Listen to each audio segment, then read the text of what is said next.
안녕하세요. 그동안 잘 지내셨나요? 현실입니다. 여러분은 어떤 동물 좋아하시나요? 반려견, 반려묘랑 함께 사는 분들은 당연히 개와 고양이를 꼽으시겠죠?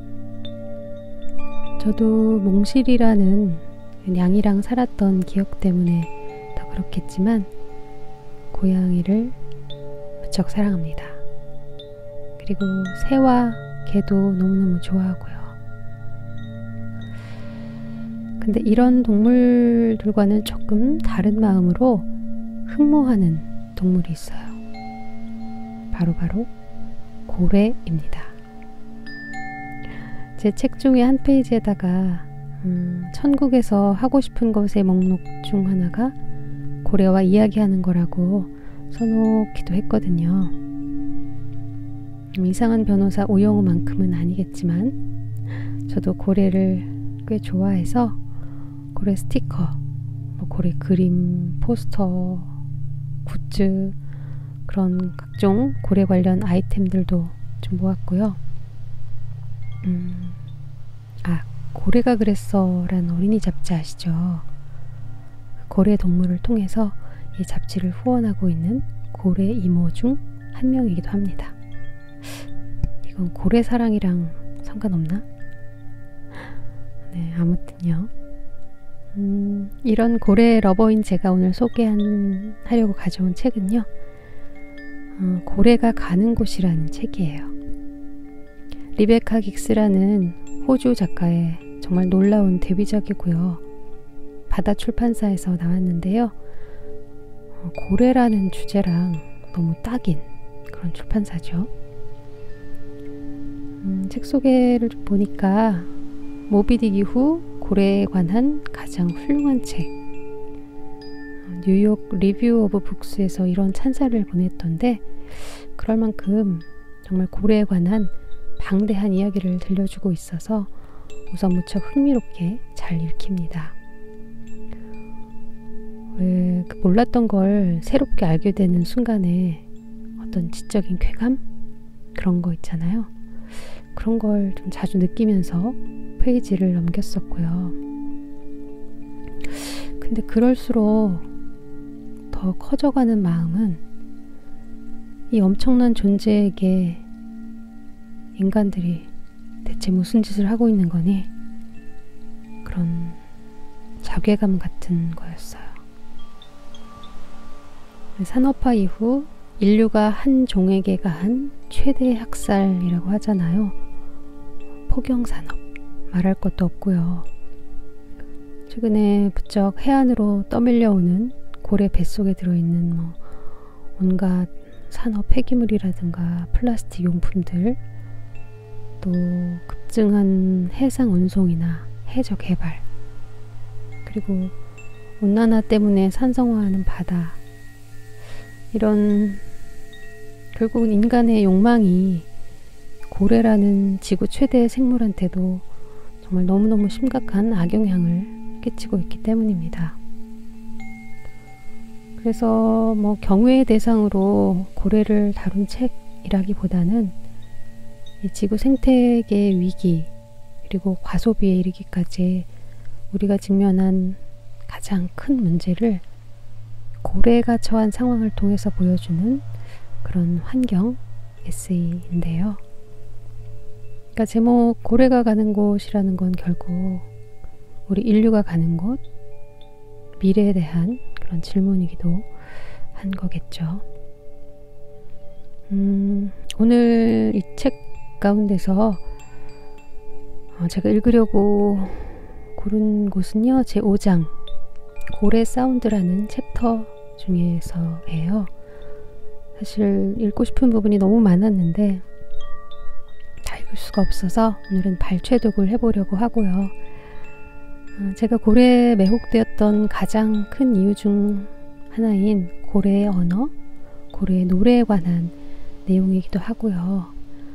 다소 좀 낭만적으로 접근했던 책에 소리의 측면에서 환경적으로 생각하지 못했던 어떤 깨달음 같은 걸 주기도 했기 때문인데요. 그럼 여러분도 고래 사운드에 귀를 기울여 봐주세요.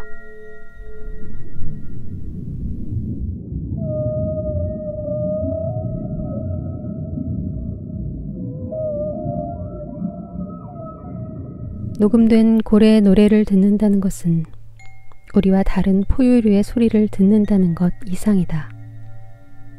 우리 귀가 고래의 몸과 마주한 바닷속 환경의 상태를 느끼는 것이다.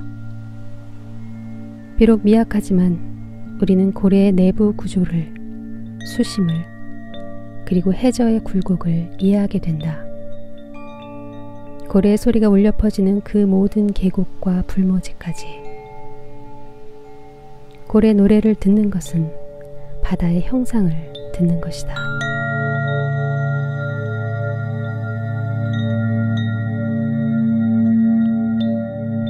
빛이 미약해서 캄캄한 바다에 서식하고 때때로 반향 위치 측정을 위해 딸랑이는 소리를 울려 사냥을 하며 다른 소리로 사회적 관계를 만들고 유지하는 동물로서 고래는 섬세한 소리에 에워싸여 살아간다.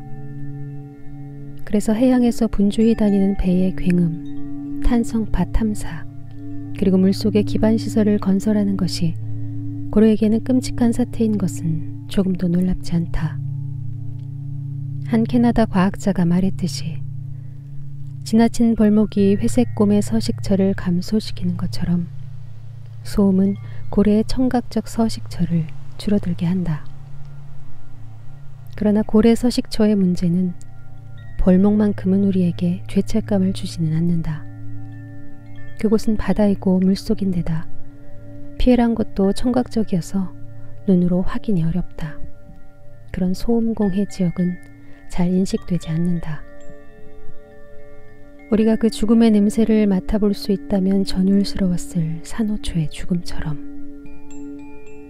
죽어가는 산호가 바다가 아닌 육지에 있으면 부패한 물고기 냄새가 난다.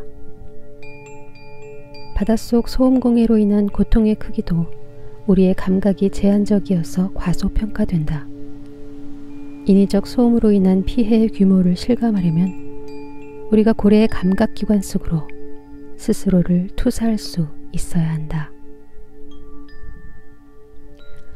레이첼 카슨이 세상을 바꾼 환경서적 침묵의 봄을 썼을 때 그녀는 살충제 살포로 모든 새가 죽어버려 아침에 새소리가 들리지 않는 불길한 봄이 올까 애가 탔다. 그러나 물속 소음은 이미 응급처치가 필요한 상태에 처해 있었다. 자크 쿠스토는 1956년에 자신의 해저 탐험 기록을 근거로 만든 다큐멘터리로 유명해졌는데 그 제목이 침묵의 세계이다. 그 작품이 출시될 즈음 바다는 이미 인위적 소음으로 고통받고 있었다. 나중에 이런 소음을 인간의 소리라고 명명한다. 그 이후로 바다는 점점 더 시끄러워졌다. 제2차 세계대전이 끝나고 컨테이너를 이용한 화물 수송의 혁신, 즉 표준 규격의 강철 컨테이너 안에 화물을 실은 채 싣고 내릴 수 있는 운송 방식으로 전세계 해운 시장에 대호황이 불었다. 해상 운송 연결점의 접근성, 해외 기반 시설로부터 끌어온 에너지에 대한 수요 증가, 그리고 거대해지는 도시로 진입하는 증가 일로에 있는 화물량과 같은 요인들이 점점 더 큰 항구와 더 거대한 선박의 증가를 불러왔다. 이런 선박 중에서 최대인 것은 5층 높이의 엔진으로 추진력을 얻는데 그것의 무게가 2,300톤에 이른다. 이 배는 정제 원유의 찌꺼기를 기본 에너지원으로 쓴다. 그것의 외양은 아스팔트인데 너무나 뻑뻑해서 기온이 떨어지면 사람이 그 위를 걸어 다닐 수 있을 정도다. 2009년에 해양산업 내부자의 폭로로 드러난 자료에 따르면 15개의 세계 최대 선박업체가 배출하는 오염의 총량은 같은 해에 전 세계에 총 7억 6천만 대의 차량이 만든 오염과 맞먹었다. 2016년을 기준으로 전 세계 상업 무역의 80%를 해상 운송이 차지했다. 광물, 화학제품, 목재, 먹을거리, 그리고 다른 대량의 상품들이 엄청난 규모로 해상을 통해 온 세상으로 개발의 현장, 제조업과 농업의 현장으로 집중적으로 운송된다. 이 운송에는 엄청난 소음이 동반되기 마련이다.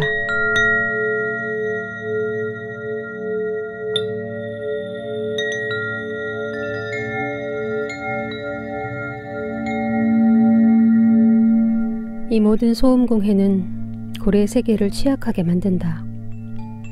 고래의 공간 인식과 다른 고래와의 의사소통에 제약이 생긴다. 그들의 세계가 축소된다. 왜냐하면 배와 탐사자들이 내는 소음이 그 세계를 압박하기 때문이다. 소음은 투명한 벽이 되어 고래가 그 너머를 감지하지 못하게 한다. 국제동물복지기금 전문가들의 조사에 따르면 1970년대 이전에 태어난 한 고래의 목소리가 미치는 범위가 그녀가 태어났을 때 1600km에서 현재는 160km로 감소했다고 한다. 이런 변화를 겪은 고래는 어떤 심정일까? 어린 시절 당신의 목소리는 동네 끝까지 들렸는데 청소년이 되어 바로 집 밖까지도 전해지지 않는다면, 마침내 어른이 되어 당신 소리가 당신이 한 손을 오므려 입 주변을 감싸듯 해야 겨우 들린다고 생각해보라. 해상무역이 소비자가 원하는 모든 단순한 방식으로 지리적 거리를 단축하면서 제철이 아닌 것을, 지역에서 구할 수 없는 것을 구하게 되었다. 여름 딸기, 카와이 일본 화장품, 유럽 인형.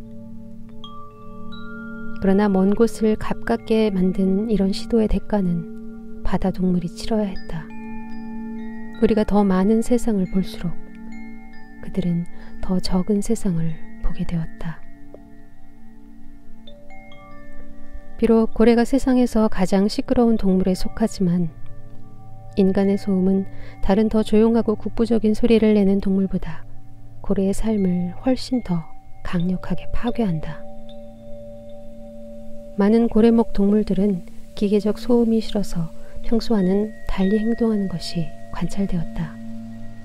또는 고래가 마치 태풍이 지나기를 기다리는 것처럼 갑자기 조용해져서 간헐적으로 나는 소음이 사그라들기를 기다렸다. 소수의 고래는 어느 정도의 소음에는 적응하기도 했다. 그러나 궁극적으로 소음 공해는 단순한 청각적 성가심 이상이었다. 그것은 구애를 위해 노래 부르는 고래라는 동물에게, 혹은 새끼와 또는 경쟁자와 소리를 통해 소통하는 고래에게는 사회적 관계를 파탄으로 이끄는 일이었다. 반향 위치 측정으로 오징어, 크릴, 혹은 작은 물고기를 찾아내기 때문에 소음은 고래가 식량을 구하는데도 장애를 초래했다. 소수의 고래 중에게 인간의 소음은 그들의 보는 능력에도 지장을 초래했다. 그들은 반향음으로 주변 환경의 모습을 읽고 동료의 형상을 구별하기 때문이었다.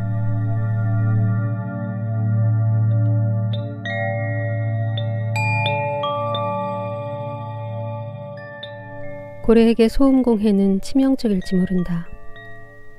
1996년과 1997년에 펠로폰네소스 반도의 해변을 따라 수십 마리의 민부리 고래가 떠밀려 왔을 때, 그리고 2014년에 그리스의 코르프 섬과 이탈리아 동쪽 해안에 다시 그런 일이 생겼을 때 고래들은 겉으로는 멀쩡해 보였다. 그러나 다들 곧 죽어버렸다. 사체 해부를 통해 기포 발생으로 인한 내부 장기 손상, 웨이도의 파손과 고래의 피와 조직에 질소가 축적된 것이 확인되었다. 이런 기압상해는 크레타 섬 근처 헬레닉 트렌치에서 바운스 다이빙 때문에 초래된 것으로 여겨졌다. 2014년에 고래 표류가 있기 몇 주 동안 그리스와 이스라엘군의 해군이 그 지역에서 합동 대잠수함 작전에 돌입했고, 마찬가지로 나토의 군함도 거기서 수중 음파 탐지기를 테스트했다. 고래 귀에는 피가 흘렀다. 소음이 직접적 이유는 아니었다. 해저에서 미친 듯이 갈짓자를 그리며 움직이다 그리 된 것이었다. 고래 표류 사건 이후 조사를 했더니 지중해에서 1960년과 2004년 사이에 121번의 표류가 있었다. 그 중에 적어도 40번은 시간과 장소로 봤을 때 해군 훈련과 관련이 있었다. 자신의 서식처에서 시끄러운 기계 반향음으로 방향 감각을 잃고 치유 불가능한 손상을 당해 아무도 모르게 해저로 가라앉은 민부리 고래도 많았을 것이다.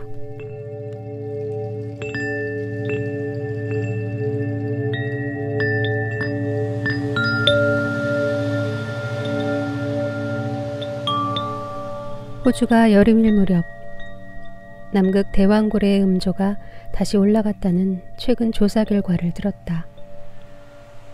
빙하가 쪼개지면서 내는 소음 때문에 고래가 소통을 위해 최대 출력을 내게 되었다는 것이다.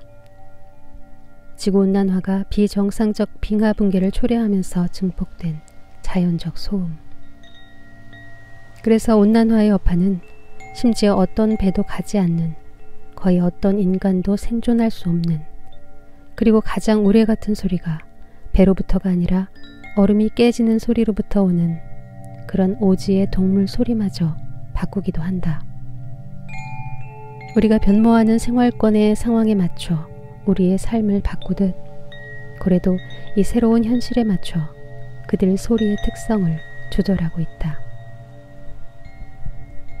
고래 소리가 우리에게 어떤 의미인가 하는 문제가 환경 문제의 긴급함과 연동해서 변해왔듯이 인간이 해양 지역에 가한 변화로 인해 고래가 자신들의 세상을 이해하는 방법과 서로 의사소통하는 방법에도 변화가 있었다. 그들의 소리가 우리에게 어떻게 들리는가는 우리가 동물의 미래와 바다의 미래에 대해 어떻게 생각하는가와 깊은 연관이 있다. 대왕고래의 소리는 고래 사이에서 존재한다. 그리고 그들과 우리 사이에도 존재한다. 우리가 아직은 고래 소리의 의미를 이해 못하지만 고래를 지키려는 우리의 노력으로 그들의 환경을 변화시키는 결과를 만들면서 우리의 행위가 그들의 소리 속에서 울려 퍼질지도 모른다. 우리의 노력이 그들의 소리 어딘가에 남을 것이다.